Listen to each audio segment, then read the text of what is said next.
Թմրամոլությունը զարգանում է ժամանակի ընթացքում, ունի իրեն բնորոշ սիմպտոմները եւ այդ սիմպտոմները կարող են ձգվել երկար տարիներ։ Ինֆորմացիան այնքան բաց է, որ մարդիկ կարողանում են դեռահաս տարիքից գործ ունենալ թմրամիջոցների հետ։ Ոստիկանության ֆունկցիան երևի թե ինչ որտեղ պետք է ավելի հստակ լինի, ավելի խիստ լինեն, ավելի հետևողական լինեն։ Մտակներն են ավելացել, որոնց միջոցով այդ ամեն ինչը ցրվում է, վաճառվում է եւ շատ դժվար է դրանք վերահասկել։ Հայաստանի Հանրապետությունում ոստիկանության շարքերում կան կախվածություն ունեցող անձինք Եվ կան մարդիկ, որոնք որ այո, ովքեր դիմում են բուժման։ Արդիական էս նոր թմրանյութերը շատ վտանգավոր էր իրենց կախվածություն առաջացնելու պոտենցիալով։ Ինչպես ծնողը կարողանա երեխայի վարքից հասկանա, որ երեխան օգտագործում է ինչ-ինչ միջոցներ։ Ծնողը պետք է լինի շատ ուշադիր, որ ցանկացած վարքի խանգարումներ առաջի этаպից հենց ծնողի համար ակնհայտ լինի։ Եթե մի ժամանակ թմրանյութեր բացառապես օգտագործում էին քրեական ենթամշակույթ կրող անձինք, այսօր նաև թմրանյութեր օգտագործում են շատ կանայք։ Եթե առաջ 97 թվականներին մենք ունեինք մի հոգի, երկու հոգի կին տարվա մեջ որ դիմում էր բուժման, հիմա ամսական են մի քանի հոգի մարդ դիմում արդեն։ Ինչ է սա առհասարակ, ուղղակի միտումնավոր քաղաքականություն է, այլ տեղերից ներմուծված։ Իմ անձնական կարծիքն է, որ սա այո, երկիրը կործանելու հիմնական գործիքներից մեկն է լինելու։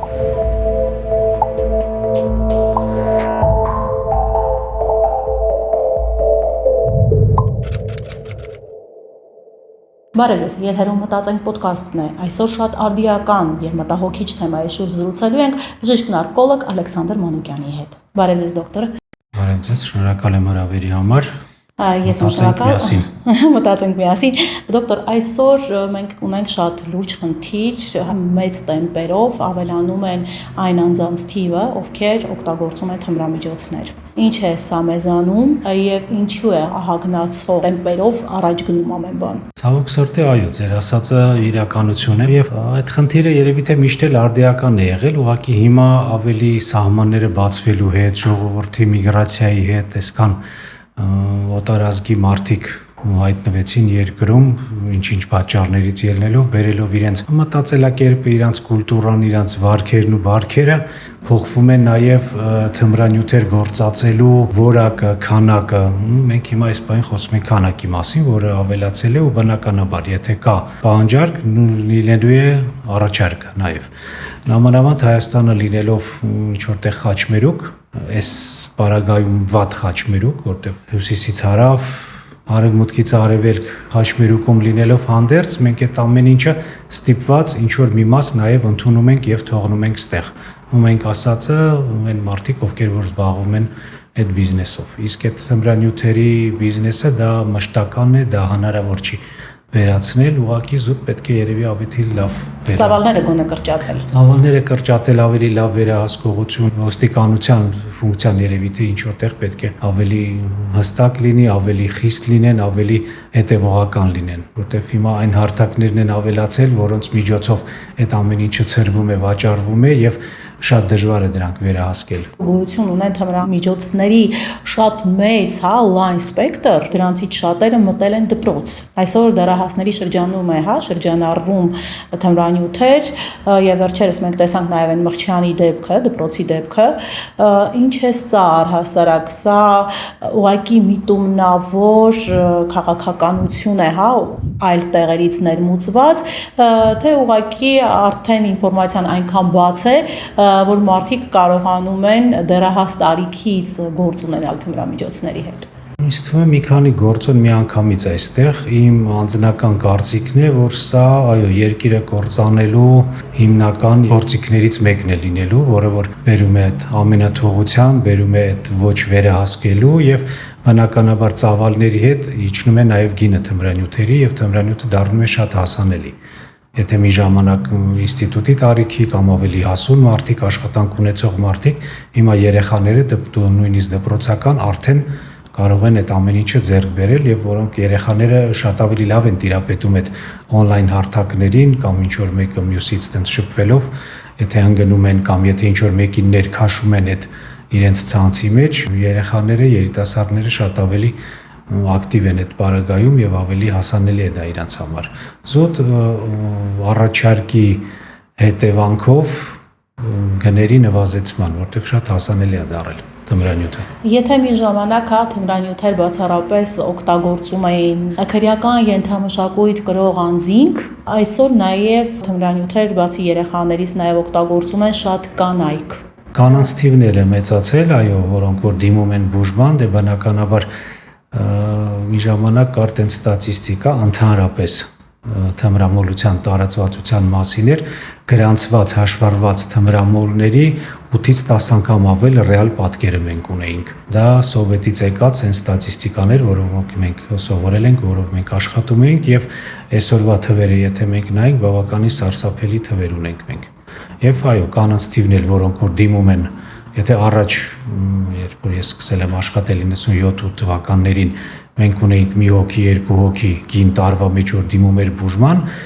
հիմա ամսեկան են մի քանի հոգի մարդ դիմում արդեն։ Սա արդեն մտահոգվելու գենոֆոնդի մասին, իհարկե, գենոֆոնդի մասին սարսափելի հետևանքներով իր թմրամիջոցներ գործածել է, որտեղ տարբեր կարգի թմրամիջոցներ են գործածվում, ամեն մեկը ունի իրեն համապատասխան էֆեկտները, հոգեկան խանգարումներից, շատ ավելի ծանր մարմնական խնդիրներ ունենալու պարագայում։ Իսկ ինչպես ծնողը կարողանա երեխայի վարքից, դեռահասի վարքից հասկանա, որ երեխան օգտագործում է ինչ-ինչ միջոցներ, որովհետև շատ դեպքերում ծնողները չեն նկատում կամ շրջապատի մարդիկ չեն նկատում, որ մարդը որոշակի թմրանյութեր է օգտագործում ու չեն կարողանում առաջարկել այդ օգնող ձեռքը։ Լավ հարց եք տալիս, ես սովորաբար այդ հարցին միշտ պատասխանում եմ, որ ծնողը պետք է լինի ընկեր իր երեխայի հետ, պետք է լինի շատ ուշադիր, պետք է լինեն շատ կապված, որ ցանկացած վարքի խանգարումներ, ցանկացած այն առաջի этаպից հենց ծնողի համար ակնհայտ լինի եւ ծնողը արդեն մտահոգվի, ինչի է մի քիչ երկար քնում, ինչի է անհանգիստ, ինչի է ուշ գալիս, ինչի է, չգիտեմ, աչքերը կարմիր, այդ ամեն ինչը կարող է արդեն նախազգուշացնող ինչ-որ հանգամանք լինել։ Բայց ամենակարևորը ծնողը պետք է մոտիկ լինի երեխայի հետ, զգա ցանկացած տրամադրության տատանում, վարքի խանգարումներ, քունը խանգարվեց, շատ կերավ, քիչ կերավ, մի քանի օր չքնեց, կամ հետո շատ երկար քնեց երեխան, այդ ամեն ինչը արդեն մտածելու տեղիք է տալիս։ Թմրանյութերի օգտագործման հետ կապված ժողովրդի շրջանում միշտ խոսվում է, եթե մարդը մեկ անգամ օգտագործել է թմրանյութ, վերջ, փրկություն չկա, այդ մարդը չի կարող վերադառնալ հասարակություն կամ չի կարող լինել հասարակության լիարժեք անդամ։ Ինչ կա ստատիստիկայում, ձեր բուժման արդյունքում եղել են մարդիկ, որ վերջնականապես հրաժարվել են կամ դա ուղղակի կամքի դրսևորման արգասիք է լինում։ Շատ հիմա արդիական է նոր թմրանյութերը շատ վտանգավոր էր իրենց կախվածություն առաջացնելու պոտենցիալով եւ 1, 2, 3 մաքսիմում գործածումից հետո մենք արդեն ունենում ենք կախվածային ինչ-որ վիճակներ, հոգեբանական կախվածություն կլինի, որին եթե մի քիչ թույլ անձ է կարող է ֆիզիկական կախվածությունը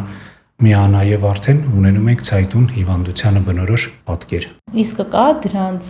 լիարժեք բուժում։ Լիարժեք բուժում, ասենց ասեմ, թմրամիջոցները եւ ալկոհոլիզմը, թմրամոլությունը եւ ալկոհոլիզմը դրանք քրոնիկ հիվանդություններ են։ Քրոնիկ ասածը ցանկացած քրոնիկ հիվանդություն մինչեւ վերջ բուժում չունի։ Մինչեւ վերջ բուժվում են վիրաբուժական հիվանդությունները։ Ուրախիկա, լեղապարկա, ստամոքսի ռեզեկցիա թե վիրահատումը համարվում է, որ մարդը լիարժեք բուժվեց, որտեղ երբեք երկրորդ կույրաղիկը չի կարողանա առաջանա, բուսնի նորից երկրորդ լեղապարկը չի կարողանա առաջանա, ցանկացած քրոնիկ հիվանդություն ունի իրեն հետ պայքարելու գործընթացը, պրոտոկոլները եւ մենք ասում ենք լավացման մասին, մենք գործ ունենք լավացման մասին եւ այդ լավացումը ռեմիսիան մեր լեզվով բժշկական ասած, մենք փորձում ենք հնարավորինս երկար պահել։ Կլինի 3 ամիս, 6 ամիս, մի տարի, մի քանի տարի։ Եվ իհարկե ես ունեմ բազմաթիվ հիվանդներ, որոնք որ արդեն շատ վաղուց տարիներ չեն գործածում։ Դա իհարկե կամքի ուժի վրա է հիմնված, մոտիվացիայից է հիմնված մարդու, որոնք որ այդ կապը ընտանիքի հետ, հարազատների հետ, երեխաների հետ շատ կարևոր է։ Եթե մարդը մոտիվացված է, ուզում է ազատվել այդ չարիքից եւ իրեն օգնում են նախ առաջինը տանում են ճիշտ տեղ բուժվելու, ճիշտ մասնագետի մոտ, որտեղ ցավոք սրտի հիմա ով ասես բուժում է ալկոհոլիզմ եւ թմրամոլություն։ Թերապևտները, հոգեբուժները, ռեանիմատոլոգները, գաստրոենտերոլոգները, հա, ինչ որ չափով մի քիչ վիճակը թեթևացնում են, բայց բույն պատճառը թմրամոլությունը կամ ալկոհոլիզմը հնարավոր չի վերացնել։ Դրանով պետք է զբաղվի մասնագետ նարկոլոգը։ Իդեպ վերջերս Հայաստանում, հա, շատ են երիտասարդների շրջանում սպառվում էներգետիկ ըմպելիքները։ Ես մի քանիսի բաղադրության մեջ կարդացի, որ կան այնպիսի նյութեր, որոնք որոշակի, հա, փոքր չափերի, բայց կախվածություն են առաջացնում։ Խոսենք էներգետիկ ըմպելիքների մասին, դրանց վտանգավորության աստիճանի մասին։ Ճիշտ ասած չեմ կարող ասեմ, որտեվ ինքս ոչ մի անգամ չեմ գործածել, չգիտեմ, այդ գովելու բան է թե ինչ որ մինուսային ոնց որ բան է, բայց Coca-Cola-ն էլ մի ժամանակ իր մեջ պարունակում էր կոկային։ Բայց հիմա էլ ինչ որ երևի բաղադրատոմսի մեջ կան ինչ որ նյութեր, որոնք մարդիկ խմում են զուտ այդ Coca-Cola-ն եւ ուզում են անընդհատ խմեն։ Համային ինչ որ այդ շաքար պարունակող, չեմ կարող ասեմ, ինչն է բաղադրության մեջ դրթում դրան, բայց հա, մարդու օրգանիզմը միշտ ուզում է ինչ-որ հաճելի բաներ ընդունի, սենց ասեմ։ Թմրամոլ մարդիկ իրենք արդեն հակված են որոշակի հանցագործություններ կատարելուն։ Արդյոք Հայաստանում կա պարտադիր բուժման պրակտիկան։ Նախ հայտնաբերված, գրանցված թմրամոլների ու ռեալ այն մարդկանց քանակը, որոնք որ գործածում են թմրանյութեր, կարող է լինել շատ տարբեր։ Մի քանի անգամ տարբերվում են դրանք։ Իսկ ի՞նչն է պատճառը, որ մենք չունենք ամբողջական տվյալ։ Ոչ մեկ չունի, ոչ մի երկրում դա հնարավոր չի, որ սուր հիվանդություն չի, որ մարդը հիվանդանա, ջերմությունը բարձրանա միանգամից 40 քանից կամ ինչ որ ոնց է պրիստուպներ ցավային, մարդիկ վազեն հիվանդանոց, ասեն, այսենցա ստուգեն, հասկանան ինչա ոնց է։ Թմրամոլությունը զարգանում է ժամանակի ընթացքում, ունի իրեն բնորոշ սիմպտոմները եւ այդ սիմպտոմները կարող են ձգվել երկար տարիներ։ Եթե մարդիկ ունեն գումար, եթե ունեն հնարավորություն ձեռք բերելու այդ թմրանյութեր, իրենք երկար ժամանակ կարող են գործածեն եւ մնան իրենց տվերի մեջ, իրենց ընտանիքում, իրենց ընկերական շրջապատում եւ չդիմեն բուժման։ Սովորաբար բուժման դիմում են արդեն, եթե ինչ որ կան սոմատիկ մարմնային խնդիրներ, ինչ որ առողջական խնդիրներ, կամ վիճակը այնքան է բարդացել, որ արդեն տունն են փորձում պայքարել, վիճել, ստիպել բուժման այդ ժամանակ, բայց դա մինչև գործածելու սկիզբը եւ հիվանդության ձևավորվելու եւ ծաղկած այդ փուլը հասնելուն կարող է եւ տարիներ տևի։ Բայց կան օրենսդրական կարգավորումներ, որ եթե մարդը թմրամոլ է, բայց ինքը չի ցանկանում բուժվելու, շրջապատից ինչ որ մեկը հայտնում է դրա մասին եւ պարտադիր, հա, չէ, տենց բան մենք չունենք, որտեվ չէ, մի ժամանակ կար տենց այդ սովետից մնացած ոնց որ պրակտիկա էր, պրինուդիցիլնի հարկադիր բուժում։ Հիմա հարկադիր բուժում իրականացվում է միայն դատարանի որոշումով, եթե մարդը կատարել է ինչ որ հանցագործություն եւ համել ունի ինչ որ խնդիր կամ ալկոհոլիզմ կամ թմրամոլություն, արդեն դատարանի վճռով հարկադիր բուժում է նշանակվում այդ անձին, որը կարող է իրականացվի կամ ամբուլատոր պայմաններում կամ արդեն ստացիոնար MVD-ի բերդի հիվանդանոցում կամ կալանավայրում արդեն կան հիմա ծրագրեր, որոնք որ թմրանյութեր բաժանելու ոնց որ կոչվում է դա փոխարինող թերապիա, որին ճիշտ ասած ես շատ դեմ եմ, բայց ամենայն դեպս կա, կիրառվում է եւ բավականին շատ մարդիկ օգտվում են այդ ծրագրերից։ Իսկ կան Հայաստանում իրազեկման ծրագրեր, որպեսզի կարողանանք դեռահասներին հետ պահել, հա, այդ մոլուցքից։ Երևի թե կան, չեմ կարող ասեմ, որտեղ շատ երկար ժամանակ արդեն մասնավոր կլինիկաներում եմ աշխատում, պետական նարկոդիսպանսերի հետ, կախվածությունների կենտրոնի հետ կապ չունեմ, այդպեսի, բայց երևի թե իրանք ինչ որ ծրագրեր պետք է որ իրականացնեն, որտեղ մի ժամանակ մենք դպրոցներ էինք գնում, լեկցիաներ էինք կարդում երիտասարդներին, ու երևի թե հիմա ինչ որ բան արվում է էլի։ Ինչ անել, որպեսզի կարողանանք այս ահագնացող չափերը, այս օր-օրի մեծացող ծավալները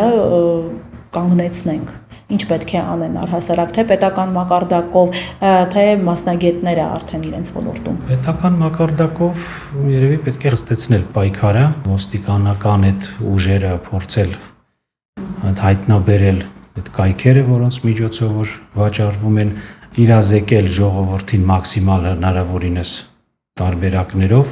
ծնողների հետ աշխատանք, զուտ իրազեկման աշխատանքներ, սոցիալական ռեկլամներ, միգուցե պաստառների վրա, հեռուստատեսությամբ, ռադիոյով զուտ, որ մարդիկ իրազեկված լինեն, ինչ է թմրանյութը, ինչ ձևի է լինում, ինչ հետևանքներ է թողնում, ինչ վիճակներում կարող են հայտնվել իրենց հարազատները տարբեր կարգի թմրանյութեր գործածելուց։ Բժիշկները իրենց գործը անում են իհարկե, բայց մեզ շատ ուշ է հասնում հիվանդը։ Իսկ կհիշեք որևէ դեպք հա ձեր պրակտիկայում, որ դուք կարողացել եք մարդու